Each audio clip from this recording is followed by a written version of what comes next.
এখানে ময়লা ফেলানোর কারণে লোকজন চলাচলে বিঘ্ন সৃষ্টি হয়।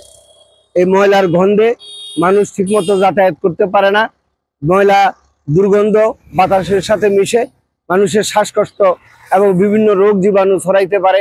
এখানে ময়লা ফেলানোর অনেক সমস্যা। আমরা যখন কর্তাহাট থেকে চট্টগ্রাম আসি তখন কিন্তু এই যে কুকুরগুলো দেখেন, প্রচুর পরিমাণে কুকুর। এখানে ময়লা, একে তো ময়লার দুর্গন্ধ, 2 নম্বর হলো কুকুরে যে দৌড়াদৌড়ি করে, মোটরসাইকেল অ্যাক্সিডেন্ট করে প্রচুর পরিমাণে অ্যাক্সিডেন্ট হয়। একটা মানুষ ইমার্জেন্সি ভাবে যখন কর্তাহাট এদিক থেকে গজার থেকে যখন চট্টগ্রাম আসে, কিন্তু এখানে এসে গাড়িগুলো একদম স্লো করে ফেলতে হয়, কারণ এখানে ময়লার জন্য যে কুকুরগুলো আছে গাড়ি চালানো যায় না, একদম স্লো করে চালাইতে হয়। এবং দুর্গন্ধ, মানে যে এখন দাঁড়ায় আছি প্রচুর পরিমাণ দুর্গন্ধ, বিশ্বাস করেন নাকে কিন্তু মানে কিছু আউট কোনো পাইতেছি না, এত দুর্গন্ধ এখানে।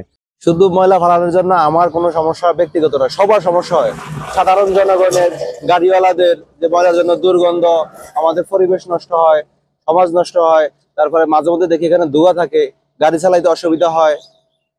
যেখানে আপনার বড় ধরনের অ্যাক্সিডেন্ট হওয়ার সম্ভাবনা খুব বেশি থাকে, এমনকি 2-1টা অ্যাক্সিডেন্টও হয়। জীবন মৃত্যুর ঝুঁকি নিয়ে আর কি রাস্তায় চলতে হয় এই ময়লা ফেলানোর কারণে। এই যে ময়লাগুলি এনে হালায়, এতে গেছে অনেক সময় আমার বমি আইয়ে, অনেক সময় এই কুকুরগুলা আইয়ে যায়, অনেক অ্যাক্সিডেন্ট হয়, মারাত্মক অ্যাক্সিডেন্ট গন্ধতে। অনেক সময় ডেলিভারি অবস্থা অনেক মহিলারা নিতে আসি, অনেক গেছে বমি করিয়া এর অনেক লোক অসুস্থ করছে এনো অত ময়লার আবর্জনায়, বুঝলেন।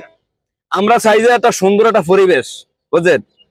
এই যারা পৌরসভার এই কাজগুলা করে এরা নোংরামি, ধরেন গ্যাসের ঠেলায় গাড়ি চলে যাওয়া যায় না, বমি আইয়ে। আর ধরেন এখানে ময়লা না হালাইলে আমাকে একটু ভালো হয়। এই